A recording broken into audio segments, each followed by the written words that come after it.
Se libérer de nos croyances limitantes qui nous enchaînent. On va casser les chaînes, on va se libérer de nos croyances qui nous limitent, qui nous enchaînent et qui nous font souffrir. Pas. Bon, j'ai...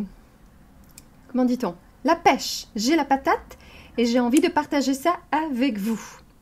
Je me rends compte, tellement, souvent, à quel point, et c'est valable pour moi aussi, hein, je m'inclus dedans, hein, à quel point nous nous limitons.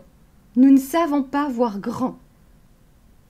Peut-être que nous pensons ne pas le mériter. Peut-être que nous avons peur de voir grand. Parce que, oh là là, si jamais je n'y arrive pas, alors on préfère ne pas oser. On préfère ne pas faire le pas. On préfère ne pas rêver de cela. Hein? Et puis, on nous a dit, voilà, on nous a dit que, mais arrête de rêver, descends de ton nuage. La vie, voilà, la vie c'est dur, il faut travailler, nani, nanana. Vous avez tout un tas de choses que l'on nous a transmis depuis notre plus tendre enfance, hein, depuis que nous étions choupinous, n'est-ce pas? Choupinettes et choupinous.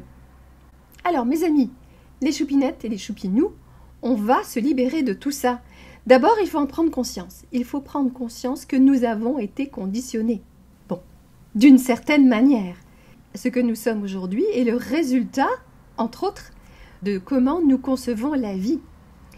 Et cela vient de notre éducation, voilà, notre éducation, comment nous avons été éduqués, que ce soit chez nous, hein, par nos parents, que ce soit dans la société en général, à l'école, ce que l'on nous a transmis. Je ne vais pas tout citer, mais nous sommes d'une certaine manière conditionnés.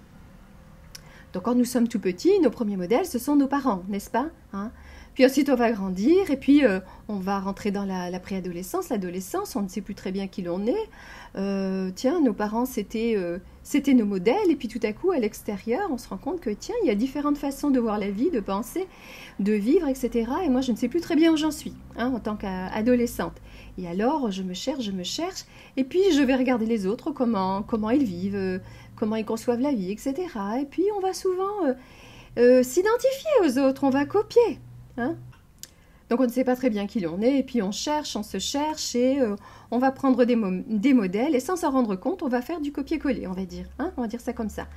Et puis donc, petit à petit, on entre dans l'âge adulte, et alors toute cette vie que l'on a vécue, depuis notre enfance jusqu'à l'âge adulte, quand on commence à rentrer dans l'âge adulte, eh bien nous avons acquis pas mal de choses, nous avons accepté pas mal de choses, qui pour nous...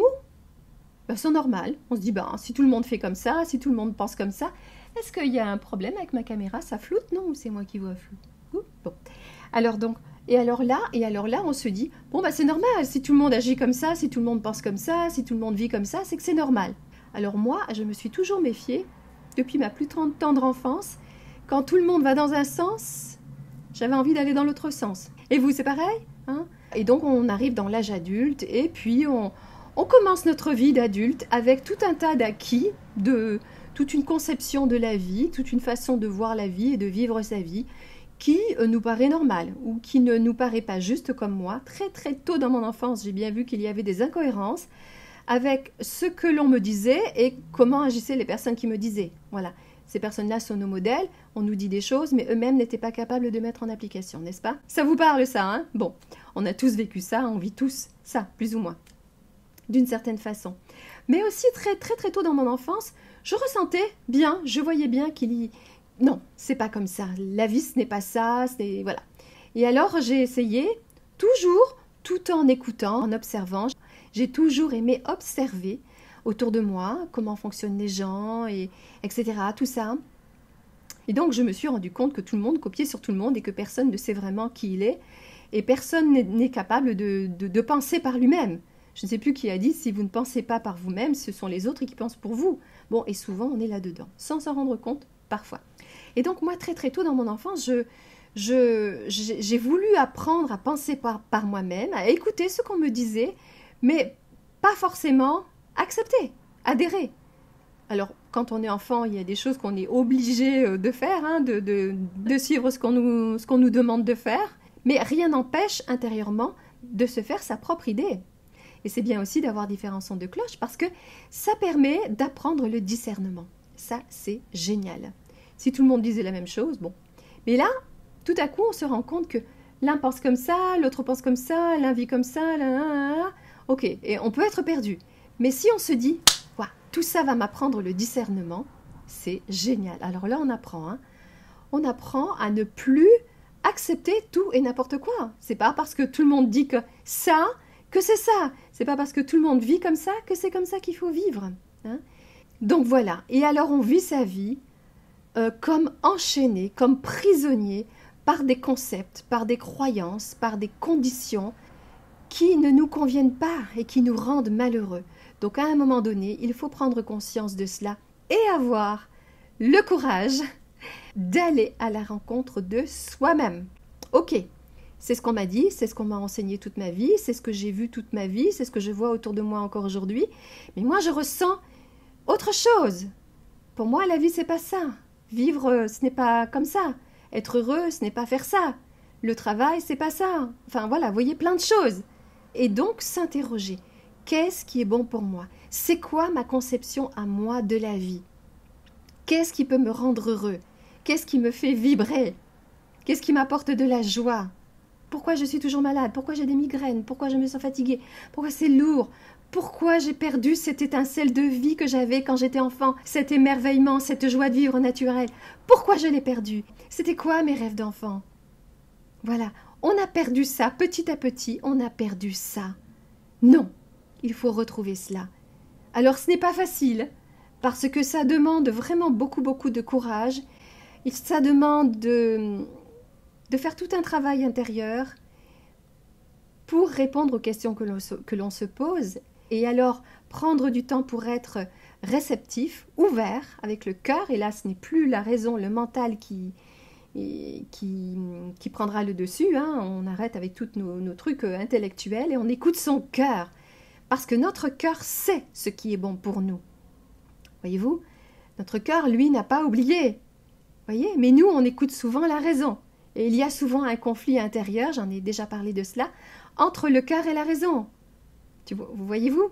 Et alors, bon, la sagesse, le courage, la maturité, c'est d'oser être soi-même. Et quand on ne sait pas qui on est, ou quand on ne sait plus, parce qu'on a joué tout un tas de rôles dont j'ai parlé il n'y a pas longtemps, hein, je sais qui je suis en tant que fille de mes parents, je sais qui je suis en tant qu'épouse, époux, en tant qu'employé de tel patron, en tant que parent, en tant que maman, en tant que papa, en tant qu'ami, en tant que tout ce que vous voulez.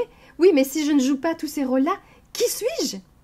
Et c'est important de savoir qui l'on est en dehors de tous ces rôles que nous jouons toute notre vie. Hein? Moi, j'ai fait ce chemin-là il y a longtemps, et peut-être qu'un jour je vous parlerai de ce que j'ai fait pour vraiment me retrouver seule avec moi-même, où j'ai tout quitté, où j'ai tout laissé, je suis sortie de ma zone de confort, j'ai tout donné, et je me suis retrouvée dans une toute petite chambre de 9 mètres carrés, avec rien du tout, juste l'essentiel, moi-même. Voilà, me retrouver face à moi. Et ça, c'est important. Combien de gens sont incapables d'être seuls? Combien de gens sont incapables de ne rien faire? Vous voyez? Juste être. Aujourd'hui, on est dans le faire et on n'est plus du tout dans l'être. Il faut être dans l'être. Voilà.